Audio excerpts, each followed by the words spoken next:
Before Senator Bam, just a few questions. Sa AMLA, you filed a case against Mr. Kim Wong. It seems you filed a case against all those directly linked, no? Allegedly, I would like to have, at this point in time, allegedly. But have you filed a case against PhilRem? We haven't, Your Honor, but as I have said, our investigation is still ongoing. We haven't terminated our investigation. And the AMLAC files criminal complaint, appropriate criminal complaint, as evidence would warrant. So far, since at the initial stage of our investigation, it already became crystal clear to us that it was, those persons who we have charged against before the Department of Justice, it was already clear to us that they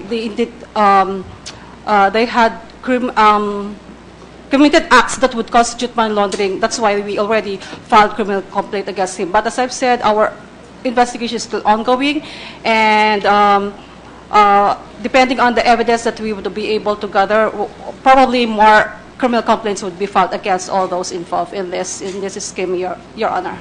Well, it seems your investigation still you have to still dig deeper, because the hole seems to be getting deeper and deeper. As you've seen today, Mr. Kim Wong is saying that the 18 million was never delivered. In fact, he's saying that there was no Mr. Wei Kang Su at Soler, whereas PhilRem is saying they did deliver the 18 million to Mr. Wei Kang Su. So we expect more action on your part in the next few weeks or days. Is Mr. Agarado here? Mr. Agarado, can you have the page? I'd just like to ask, ito yung kotse na picture na sinabit ni Mr. Kim Wong. Can you send it to him? Since you're a member of the branch, I just want, does that appear to be? I know you can't, you would say it with exactitude, but I would like to say, does that appear to be the car of Miss Maya De Quito? Your Honor, ito po yun. This is her car, her Honda Jazz DR2685. Okay, may tanong ako. Tignan mo yung plaka. Bakit parang Chinese yung sulat doon sa plaka? Nalala ko po, nagpagawa daw siya ng, may binanggit po siya one time sa amin. Kasi sabi namin, ma'am, ba't ang ganda ng plaka nyo? Ng kakaiba yata, may Japanese character, parang gano'n. Oo nga, iba eh. May mga character, sabi ko, hindi, di ba huliin ka ng MMDA kung may mga ganyan? Actually, this is her conduction number ng kotse niya, DR2685. Okay, so you say this, you're saying it with certainty. I can see your body language. Please make it verbal. Yes, sir. Yes, sir. So you're certain that's her car? Very certain, Your Honor. Okay. I just have, can I have it back, please? The other last question is, Mr. Kim, this was taken February 5. Itong picture na ito. Opo. Hindi, galing po sa Soler po yan.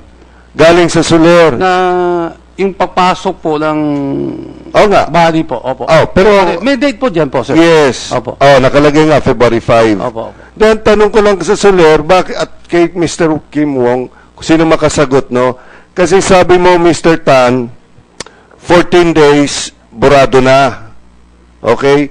So, yung alleged dinner ni Maya De Quito, ni Concon Bautista at ni Kim Wong, sinasabi nyo, na-erase na. Okay, fine. Pero bakit naman meron February 5 na CCTV? I'm just wants an explanation. Yes, Your Honor. I confirm that after 14 days, the system records over old footages. I'm surprised myself, Your Honor. There's the first time I'm seeing this. We will surely investigate okay. how it happened, Your Honor. That seems to be a fair answer. You yourself are surprised, huh? Yes, Your Honor. Okay. Mr. Kim, paano po ito? Sabi nila, by 14 days na erase na, Meron po kayong picture. Nag-iusap lang ako po sa mga kakila ko sa Sule po na baka meron footage. Iba kasi po yan sa parking po yan nakuha. Hindi po sa casino. I Parking see. po yung Sa pagpasok. parking ito, Opo, oo. pagpasok po ng parking lot po. Oo. Oo. Mr. Tan, yung sinasabi mong 14 days sa gambling area yan.